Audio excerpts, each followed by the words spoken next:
Aujourd'hui, parlons de la philosophie de Sangoku.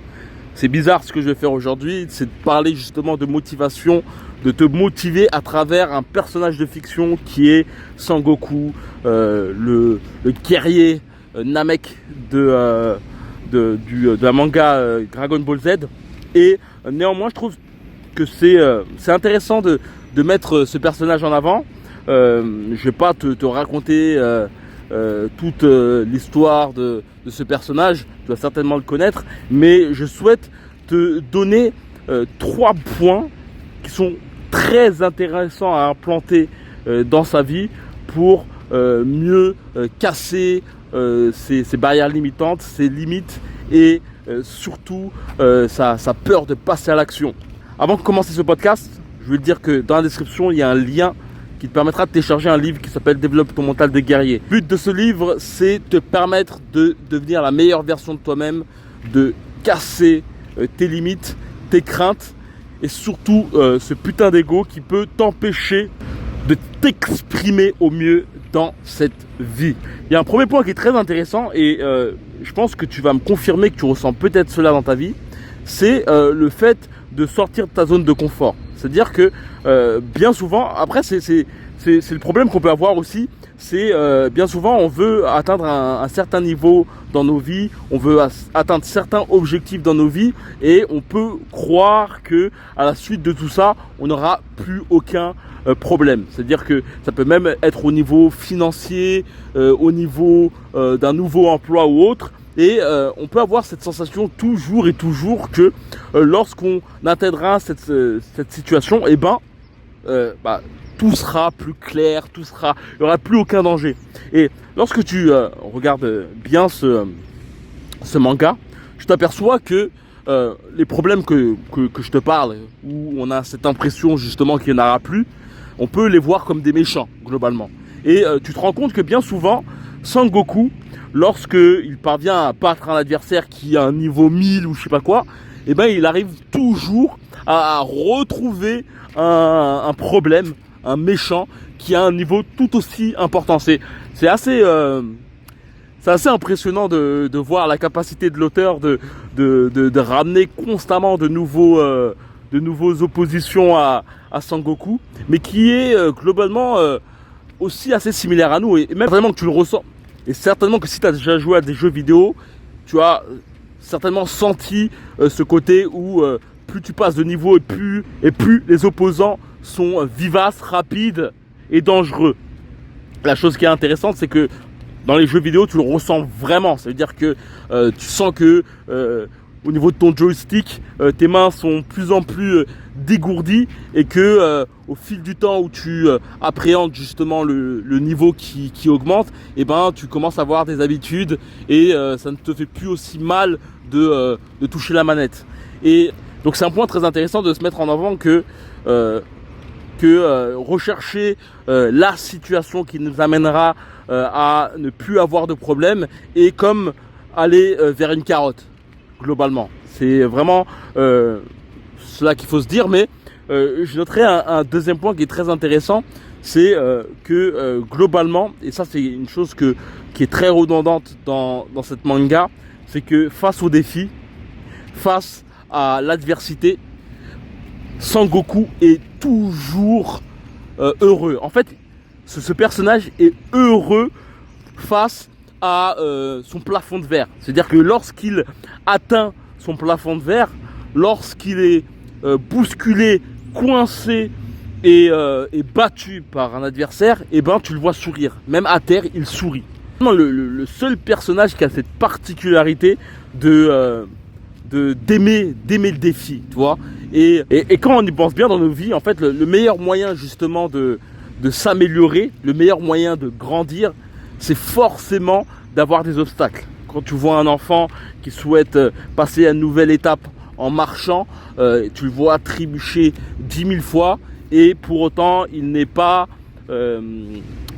lassé, il n'est pas vexé, il n'est pas mécontent de la situation.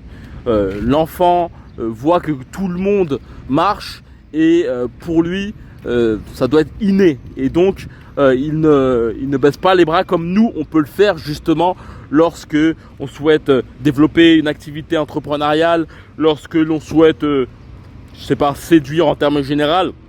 On voit qu'un bon nombre de personnes sont dans des sortes de situations, mais à l'encontre de l'enfant, on a cette tendance à se dire, et ça je pense que c'est plus on grandit, plus aussi on fait face aux pensées limitantes de nos parents, aux pensées surtout limitantes qu'on nous injecte de par la société ou autre. Et ben on a cette tendance à se dire ah non, là dans cette situation, non, là c'est pour les autres, ça c'est pas forcément pour moi. Et c'est vraiment un combat de tout temps qu'on doit justement mener. Plus on grandit, plus justement on a confirmé aussi ces pensées limitantes. D'ailleurs, il y a une situation qui m'est arrivée il y a aujourd'hui même. C'est un podcast où je te parlais de l'influence des parents. C'est un trentenaire qui voulait intégrer un de mes camps de boxe. Et il était ravi de pouvoir participer à ce camp, il était prêt à passer à l'action, à valider son entrée. Et puis en fait il en a parlé à son frère, qui en a parlé aussi, je te parle de grand frère qui doit avoir une quarantaine d'années, et à ses parents. Et donc en fait il a eu du forcing de la part de ses parents et de son entourage. Et à la suite de ça en fait il m'a dit non, je peux pas. Il m'a pas dit je veux pas, il a dit je peux pas. Je vais avoir une pression de mes parents et de mon entourage et ça va être dur. Et donc à la fin de ça je lui ai dit ok, mais je lui ai envoyé quand même un message parce qu'il me parlait de vouloir développer son mental, et je lui disais que développer son mental à la boxe c'était bien, mais il fallait surtout le développer au niveau de sa vie. Et là je t'ai fait ce podcast il y a certainement un mois de ça, peut-être 2 mois même, et donc là il est revenu vers moi pour me dire que c'est ok en fait, que j'avais tout à fait raison et que qui souhaite passer à l'action et porter ses couilles et faire ce qu'il a à faire. Et c'est vraiment intéressant de voir ça, parce que vraiment notre entourage au niveau de nos croyances est très puissant. Ça veut dire que globalement on n'imagine pas la puissance des croyances en nous, qui sont données par notre entourage. Je ne te parle pas forcément de tes parents qui sont de base la base des croyances que tu as, mais surtout de ton entourage. Et je te parle aussi des choses que tu ingères au niveau de tes yeux et au niveau de tes oreilles, ça veut dire tout ce qui est médias ou autre. C'est vraiment un point qu'il faut vraiment pas que tu négliges, c'est l'incidence que peuvent avoir ton entourage autour de toi, surtout lorsque tu les considères. C'est-à-dire que lorsque tu souhaites faire quelque chose qui sort de la norme et que, imaginons que tes parents ont jamais eu l'occasion d'être confirmés que cela peut marcher de par leur expérience ou de par leur expérience dans les alentours, il faut à tout prix protéger ce que tu souhaites faire. Parce que en parlant de ça, même à des amis qui n'ont jamais eu l'occasion de faire cela, tu risques forcément d'avoir des retours de crainte, des retours négatifs.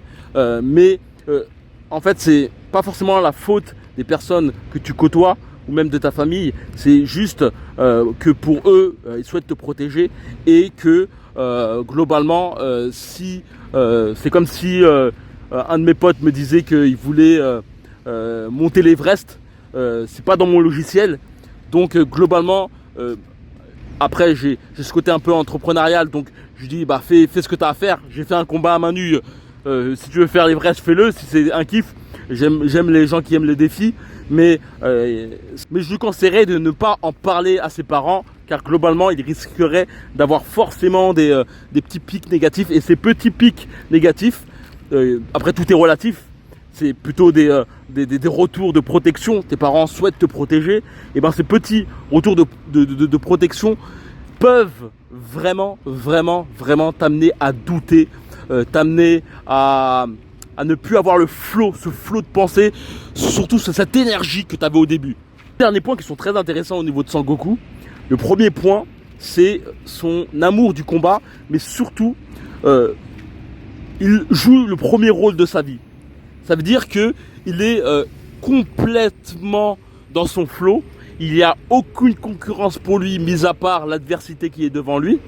Ça veut dire que, comparativement à Vegeta, lui, c'est tout le contraire. Vegeta, c'est le deuxième. Vegeta, lui, ce qu'il veut, c'est simplement être plus fort que Sangoku. Ça veut dire que Vegeta, c'est la personne qui voit la concurrence partout. C'est la personne qui, lorsqu'il voit quelqu'un qui réussit, il se dit ouais, comment ça, tu vois. Il n'y a pas forcément ce côté positif dans son côté d'amélioration. Je ne sais pas si tu comprends la chose.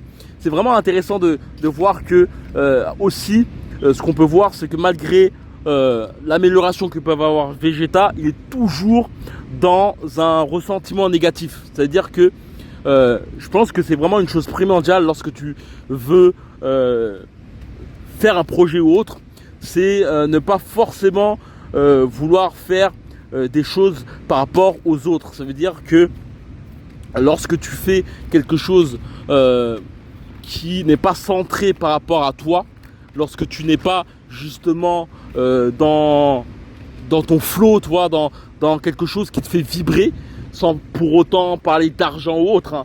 C'est vraiment le truc où tu pourrais faire toute ta vie. Bien souvent, on peut être amené justement à être dévié par un entourage, on peut être dévié aussi par de mauvaise volonté de nous-mêmes, tu vois, cette volonté de juste défier les gens sans pour autant kiffer la chose.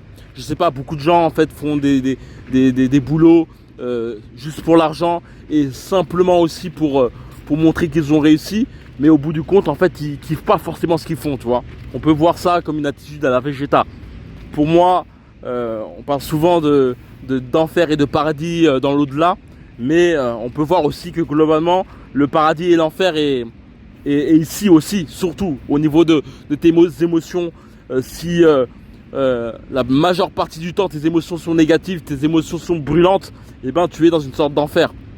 Après bien sûr on a toujours des phases d'enfer. Ça veut dire que j'aimais bien ce discours de Jordan Peterson. C'est dans son livre les 12 lois de l'ordre ou un truc comme ça, ou du chaos. Et il parle de l'enfer et du paradis. Et en fait il met la mention du paradis lorsque tu achètes ta voiture. Tu vois, la voiture de tes rêves, tu l'achètes, tu es au paradis émotionnellement parlant, tu kiffes la vie, imaginons qu'il fait beau, tout ça. Là tu es dans le kiff total, là tu es dans le paradis, tu vois. Mais tout d'un coup, bam, accident. Ta voiture est percutée, ta voiture est morcelée, défoncée. À ce moment T, tu es dans un enfer. En tout cas, émotionnellement parlant, tu es dans un enfer.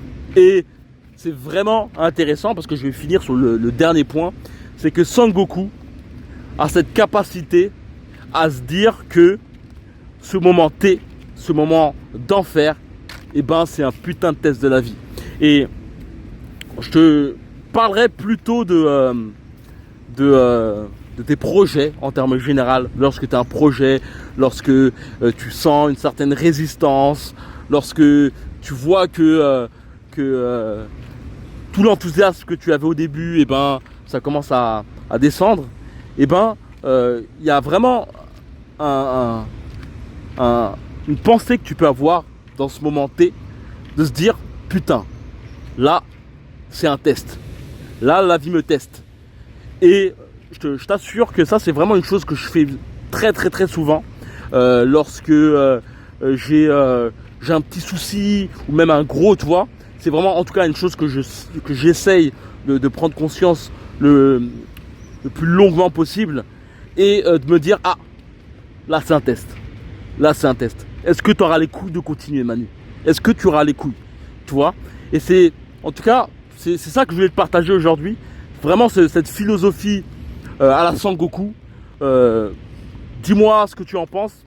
Like ce podcast si tu as écouté jusqu'à la fin. Et comme j'ai pu le dire en début de vidéo, il y a un livre qui s'appelle Développe ton mental de guerrier, qui est un livre qui a pour but de te rentrer dans le mindset d'un boxeur à main nue aussi. C'est en gros ma petite vie de combattant. Et dans ce livre que je souhaite justement te donner, eh ben, tu pourras voir aussi que cette conception, cette mentalité du boxeur est assez similaire à la personne qui souhaite entreprendre au mieux sa vie. En prenant ce livre, tu recevras aussi des mails de temps à autre, dans mon groupe privé, on est plus de 500 qui ont pour but de te reprogrammer ton mindset. Pour moi, la meilleure façon de reprogrammer son mindset se passe par rapport aux mots que tu ingères dans ton crâne, que tu manges, que tu digères et que tu acceptes surtout. Il faut vraiment te dire que tes croyances, globalement, sont des lunettes. C'est des lunettes que tu as accepté de porter.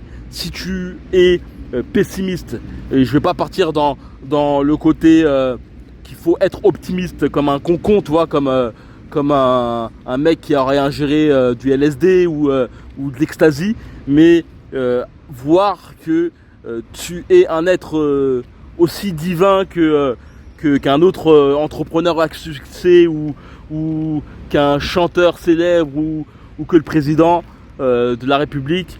Ça, c'est des choses que je te dis maintenant, mais je pense qu'on doit tous intégrer parce qu'on a tous cette faculté à temps à autre se voir plus petit que certains.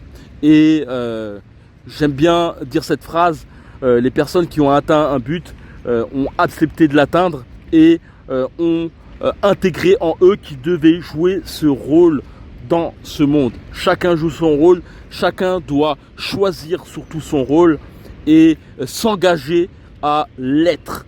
Et donc voilà, c'est vraiment cela que je vais partager aujourd'hui.